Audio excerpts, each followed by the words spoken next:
você está no meio do quarteirão da sua casa, suponha que sua casa é no meio de um quarteirão, você olha para uma esquina, olha para uma outra, certo? E aí passa uma moto, certo?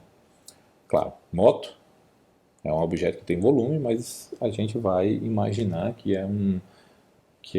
você tá distante da moto. Na prática, ele ocupa infinitas posições, mas a gente vai imaginar ele ocupando uma única posição, certo? E você observa ela passando pela uma primeira esquina e depois cruzando todo o quarteirão até chegar na segunda esquina, certo? Na realidade, eu até peguei aqui eu peguei uma vista aérea, certo? Eu ia pegar de um quarteirão qualquer, para a gente ter a ideia de uma rua, mas acabei pegando aqui do campus do PC, onde mostra a rua aqui em frente ao Biblioteca Central, certo? Mas é basicamente aqui uma rua, onde tem um ponto nessa rua eu vou definir como sendo uma esquina, na outra ponta uma outra esquina, certo? E peguei aqui uma figura de uma moto, só para representar a situação que eu vou estudar aqui com vocês, certo? Mas é simplesmente uma moto passando por um quarteirão.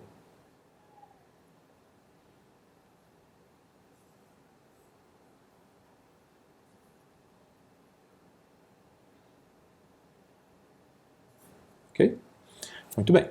Suponha que você está em algum lugar no meio desse quarteirão e suponha, não interessa como, você está observando a moto e você tem um relógio e você vai marcar o tempo que ele passou na primeira esquina e marca o tempo quando ele passou na segunda esquina. Então aqui o nosso quarteirão, eu vou desenhar uma linha reta aqui que representa esse quarteirão. Então vamos supor que aqui é a primeira esquina, né? E no começo dessa linha, e no final dessa linha é a outra esquina. Bom, e aí a moto está passando. Você não interage com a moto, você só está observando o moto, que ele não sabe nem que você está olhando para ele. Você marca o tempo. Vamos supor que seja 10 horas. 10 horas. 35 minutos. Né? 10 horas da manhã, 35 minutos e 12 segundos. Você olhou no seu relógio digital. Né? 12 segundos. E aí ele andou todo esse percurso, certo?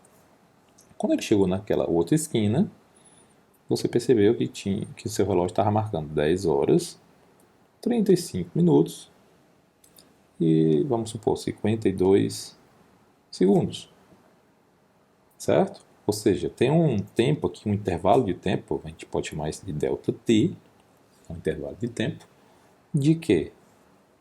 40 segundos, né? Ok? Vamos dizer que essa distância, essa linha reta que eu desenhei, certo? Normalmente um quarteirão tem 100 metros, né?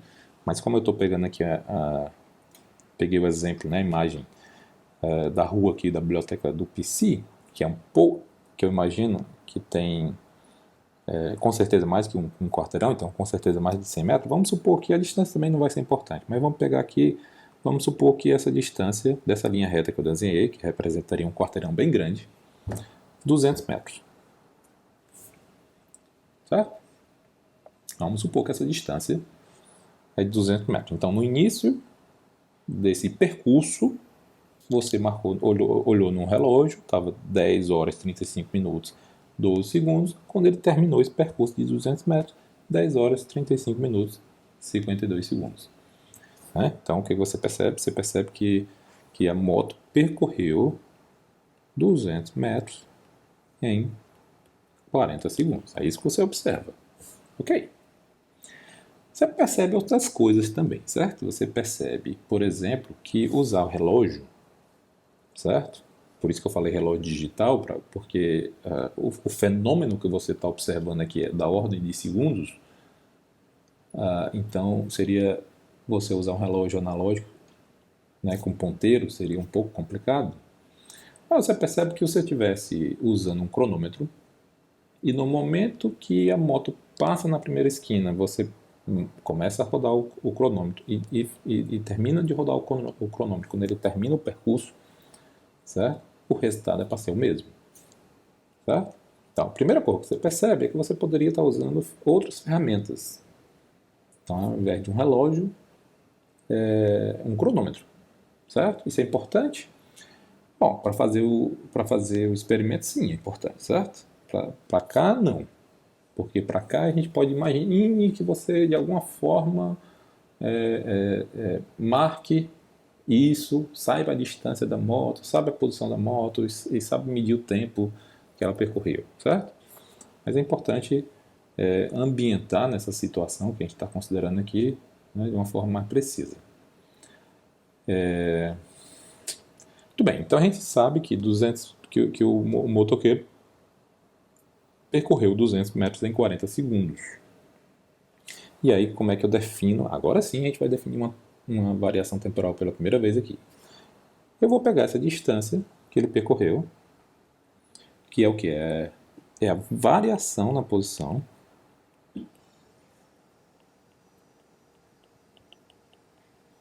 da moto, que eu estou considerando como uma partícula, certo? Que andou em linha reta. Então, a variação da posição dividido pela variação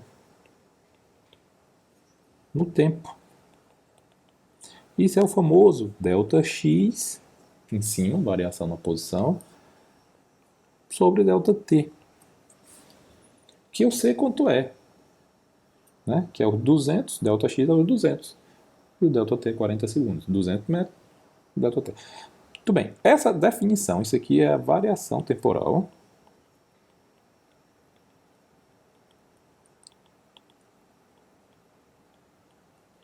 da posição, certo? Ou taxa da posição, certo? Taxa da posição. Isso é tão importante que ele recebe o nome próprio. E o nome que ele recebe é velocidade. Então, essa variação na posição dividida pela variação no tempo, né, que a gente pode escrever como ΔX sobre ΔT, lembrando que delta é um símbolo matemático, é um triângulo, né, que representa a posição final, mas a posição inicial, certo? É o quanto variou naquela grandeza. ΔX refere à grandeza de posição, ΔT refere à grandeza de tempo.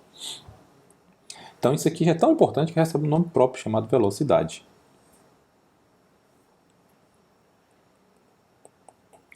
Certo?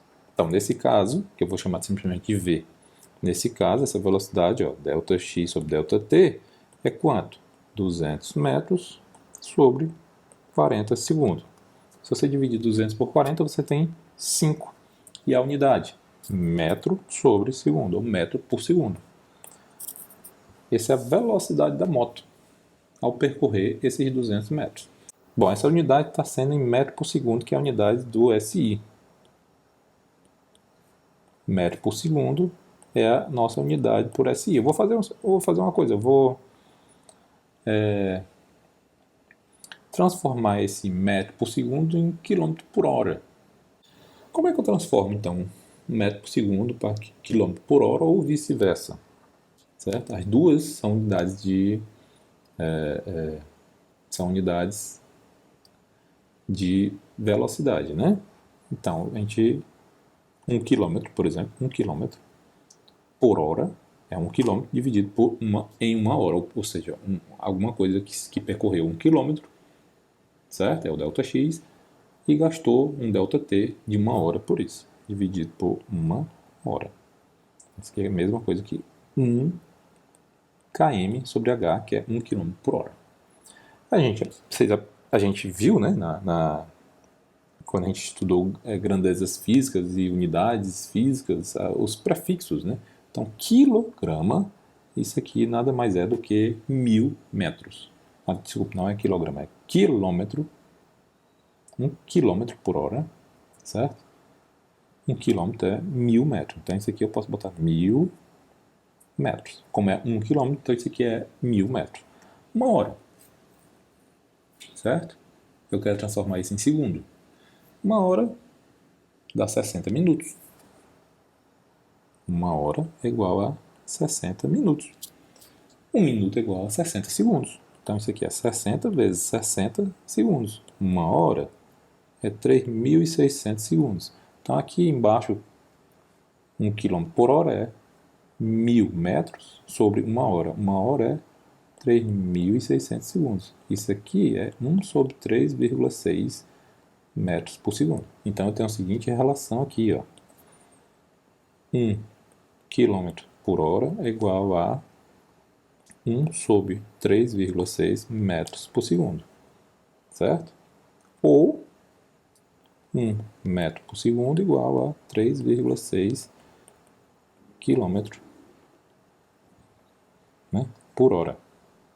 Então, para cada metro por segundo, isso representa 3,6 km por hora. No nosso caso aqui, voltando ao caso da moto, andando aqui em frente à biblioteca do PC, eu tenho 5 metros por segundo. Então, multiplicando 5 vezes 3,6, certo? Eu vou ter... eu vou reescrever as unidades, ao invés de metro por segundo, quilômetro por hora. Então, isso aqui é igual... Então, 5 metros por segundo, 5 vezes 3,6 dá 18. Isso aqui dá 18 km por hora. Muito bem. Quem já andou de moto e observou o velocímetro na moto, sabe que isso aqui é uma velocidade muito baixa. Muito baixa. Então, uma moto, possivelmente, certo? Um motoqueiro, possivelmente, iria estar andando numa velocidade maior, né? Principalmente se for permitido, e possivelmente é permitido, né? Porque isso aqui é muito baixo, essa velocidade. Não para uma pessoa correndo, mas para uma moto, certo? Muito bem. O que a gente sabe desse... Vou voltar aqui para a figura, certo? Então, de novo, é a figura de um quarteirão de 200 metros. Uma moto percorre esses 200 metros em 40 segundos. Qual a informação que a gente sabe aqui? Qual a informação que eu disse que pedi para vocês imaginarem, para marcarem no relógio, certo? Sobre o movimento dessa moto. A gente sabe uma informação numa esquina. Claro que a gente sabe a posição, porque eu estou dizendo que é aquela esquina, então eu suponho que eu sei a posição. E sei o tempo, que foi marcado o tempo. E sei informação no ponto final. Então, novamente, eu suponho que eu conheço a esquina, que é na outra esquina, eu conheço o ponto e marquei o tempo. Então, eu conheço posição inicial, posição final, tempo inicial, tempo final e só. Eu não sei o que a moto fez aqui no meio desse percurso, certo? Então, por exemplo, se eu marcar mais... Se eu tivesse marcado o tempo quando ele percorreu, por exemplo, na metade desse percurso, eu saberia mais informação. Se eu marcasse um tempo a cada 10 metros, né? A cada 20 metros, a cada 10 metros, eu saberia mais informação, certo? E aí, o que a gente vai fazer é exatamente isso, certo? Eu vou definir aqui velocidade. Essa velocidade que a gente definiu aqui, essa velocidade que a gente acabou de definir, velocidade é igual a ΔX sobre ΔT, onde isso aqui é x da posição final menos x da posição inicial sobre tempo, né, marcado no relógio ou no cronômetro na posição final, menos o tempo da posição inicial. Isso aqui é chamado de velocidade média. Por quê? Porque eu tenho pouquíssimas informações, eu só tenho informações sobre os dois pontos extremos, inicial e final. Eu não tenho informação nenhuma sobre pontos intermediários, né, ao longo do percurso. A moto, por exemplo, nesse exemplo aqui, a gente acabou de calcular a velocidade dessa moto seria 18 km por hora. que é uma velocidade baixíssima, muito difícil o motoqueiro anda nessa velocidade. É possível que ele tenha parado no meio do caminho? É possível, mas eu não sei, certo? Se ele parou no meio do caminho, aí explica por que a velocidade média dele foi tão baixa. Mesmo, vamos supor, mesmo ele andando com velocidades em algum instante de tempo, ao longo do percurso, andando com velocidades maiores. Ele pode ter parado no meio do caminho por algum motivo e depois retornou, terminou o percurso com 40 segundos de qualquer forma, dividiu os 200 metros por 40 segundos, dá 5 metros por segundo, que é 18 km por hora. Certo? Então, o que a gente vai fazer aqui é supor que a gente faz medidas agora no tempo, quando ele, a cada 50 metros, por exemplo. Então, como é um percurso de 200 metros, se eu fizer a cada 100 metros, se eu fizer a cada 100 metros, significa dizer que eu estou medindo quando ele passa na metade do percurso. Eu meço o tempo ali. Agora, eu quebrei esse movimento em dois, certo? Porque eu posso, inclusive, calcular a velocidade média total, mas eu posso calcular a velocidade média da primeira metade do percurso e a segunda metade do percurso. Se eu calcular a cada 20 metros, certo? Então, eu vou ter, se a cada, como o percurso é de 200 metros, se eu medir a cada 100, eu tenho dois percursos. Se eu medir a cada 50 metros, eu tenho 4. Se eu medir a cada 20 metros, eu vou ter 10 e assim por diante, certo?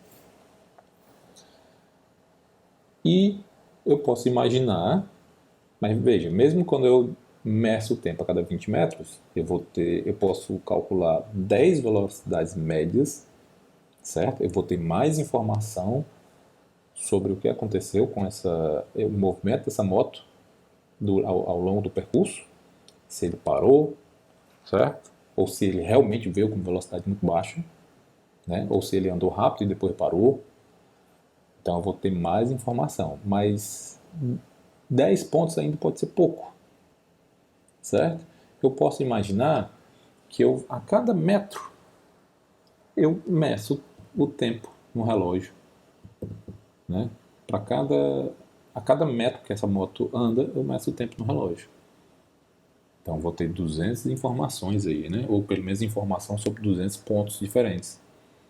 Eu posso inclusive achar isso pouco e fazer isso a cada meio metro ou a cada 10 centímetros. Então veja, o que está mudando aqui é a quantidade de vezes que eu marco no relógio, e ao fazer isso, eu estou observando, não só observando, mas registrando sobre o movimento da moto. Então, à medida que eu marco mais vezes e mais vezes, né, faço mais e mais registro desse movimento, o que eu tenho mais informação. Certo? Então, você pode imaginar que eu queira fazer isso a cada centímetro do movimento dessa moto. Marca o tempo. Então, vou ter um número muito grande de informação, ou menor ainda. Então, eu posso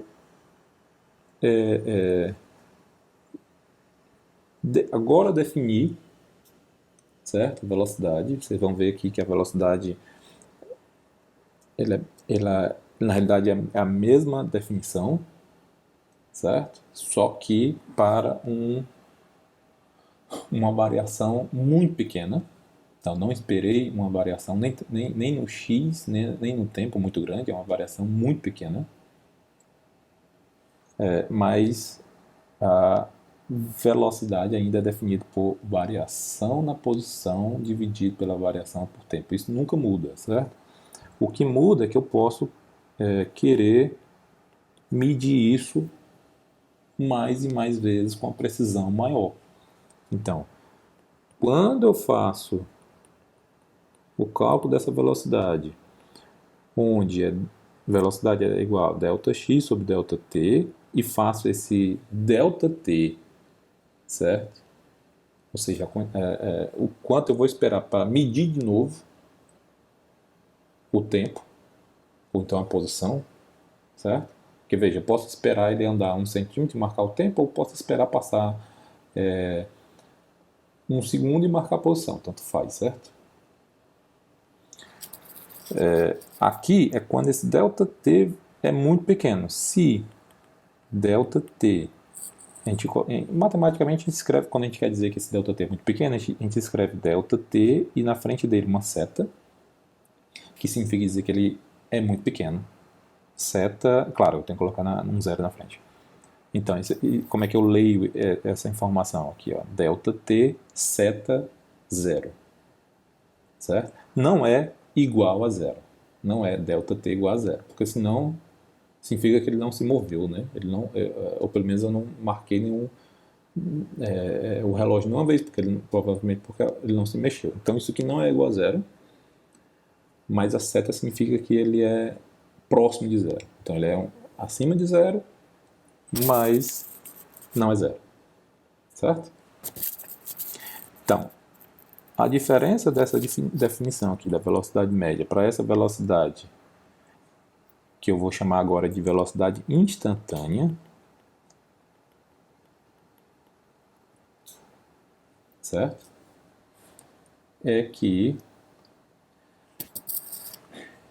eu tenho informação dessa velocidade instantânea para todos os pontos que essa partícula, né, percorre. Então eu tenho muito mais informação, certo? Você pode imaginar que eu tenho todas as informações, né, ao longo desse movimento. Então eu sei exatamente o que essa moto fez, se ela parou, certo? Se ela andou com a velocidade mesmo de 18 km por hora, apesar de ser baixíssimo, improvável que um motoqueiro ande com essa velocidade, mas não é impossível, certo?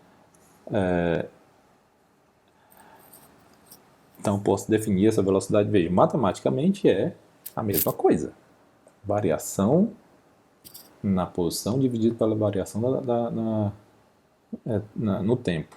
A única diferença entre velocidade média e velocidade instantânea é que eu faço esse ΔT, né, e a zero, que significa dizer que eu estou medindo, né, ou tirando informações desse movimento que eu estou observando a todo instante de tempo.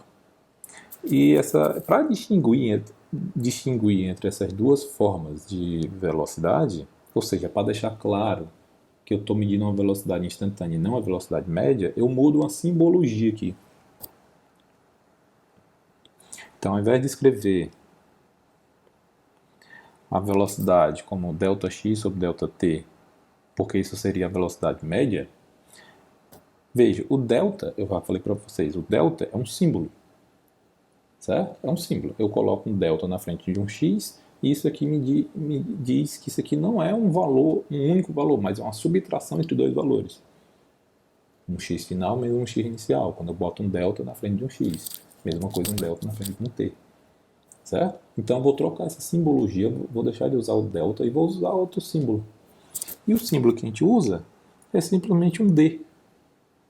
Certo? Então ao invés do triângulo, ao invés do delta, eu boto um dx.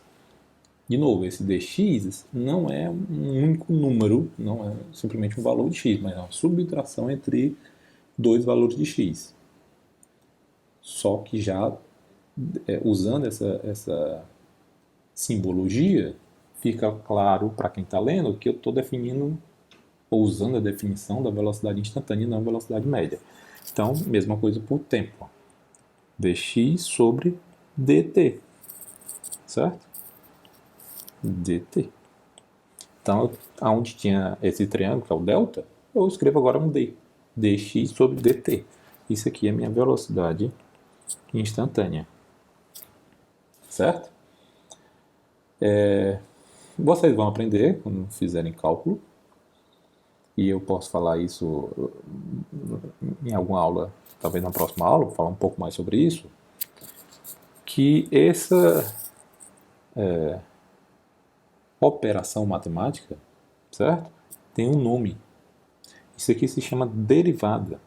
certo? Eu não vou explicar nessa aula, mas eu posso explicar um pouco mais depois. Então, isso aqui é derivada